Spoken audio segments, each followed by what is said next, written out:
नमस्कार, आप सभी का स्वागत है आप सभी के अपने YouTube चैनल दिव्य दृष्टि में। आज की इस वीडियो में हम आपको बताने वाले हैं क्या दिव्यांगता प्रमाण पत्र होता है और क्यों जरूरी है यह दिव्यांग जनों के लिए, और इसे बनवाने के बाद दिव्यांग जनों को इस प्रमाण पत्र से क्या लाभ मिलता है। साथ ही यह भी बताएंगे कि इसमें दिव्यांग जनों को छूट कौन कौन सी मिलती है और इसे बनवाने का संपूर्ण तरीका क्या है। दिव्यांग जनों के मन में छूट से संबंधित कई प्रश्न होते हैं या नहीं, उन्हें रेलवे कितनी छूट देता है, इस तरह के कई सवाल उनके मन में होते हैं। आज की इस वीडियो में हम यही बताने वाले हैं, साथ ही इसे बनवाने का तरीका भी आपको बताएंगे। वीडियो पसंद आए तो लाइक जरूर करें और दूसरों तक भी साझा करें। चैनल पर नए हो तो सब्सक्राइब करें। विकलांगता प्रमाण पत्र किसी भी व्यक्ति की विकलांगता और उसकी गंभीरता को प्रमाणित करने वाला सरकारी दस्तावेज है।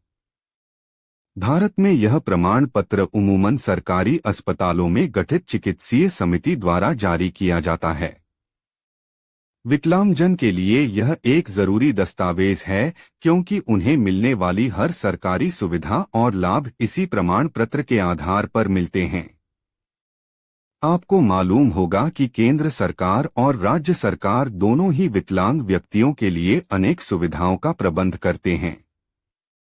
इनमें से किसी भी सुविधा का लाभ उठाने के लिए व्यक्ति के पास विकलांगता प्रमाण पत्र होना जरूरी होता है। विकलांगता प्रमाण पत्र में क्या क्या बातें लिखी होती हैं? विकलांगता प्रमाण पत्र में निम्नलिखित बातें अनिवार्य रूप से होती हैं।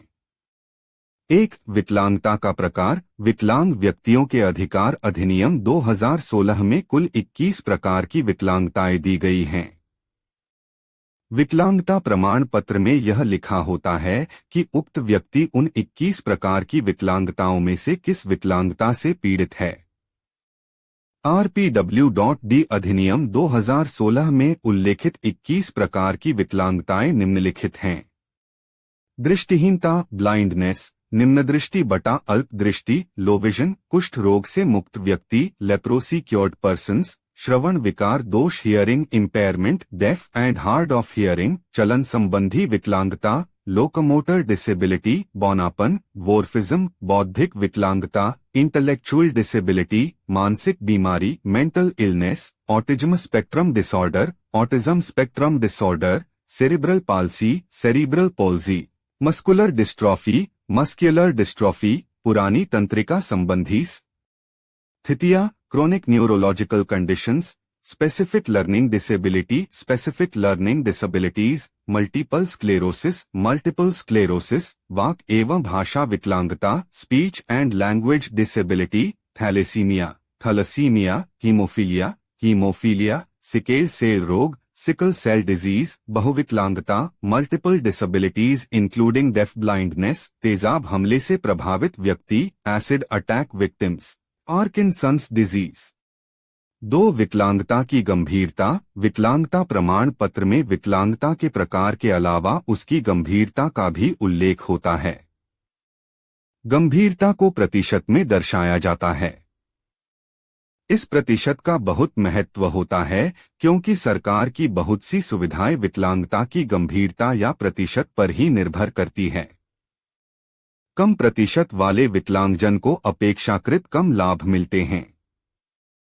अधिकतर 40% या इससे अधिक की बेंचमार्क विकलांगता ही सरकारी सुविधाओं को प्राप्त करने के लिए मान्य होती है। 3. विकलांगता की स्थायीता। विकलांगता प्रमाण पत्र में यह भी उल्लेखित होता है कि व्यक्ति की विकलांगता स्थायी है अथवा अस्थायी। 4. वैधता की अवधि। प्रमाण पत्र बनाते समय चिकित्सीय समिति उस पर वैधता की अवधि का भी उल्लेख करती है। यदि व्यक्ति की विकलांगता अस्थायी है तो प्रमाण पत्र की वैधता समाप्त होने के बाद उस व्यक्ति की विकलांगता का पुनः आकलन होगा और जरूरत होने पर नया प्रमाण पत्र दिया जाएगा।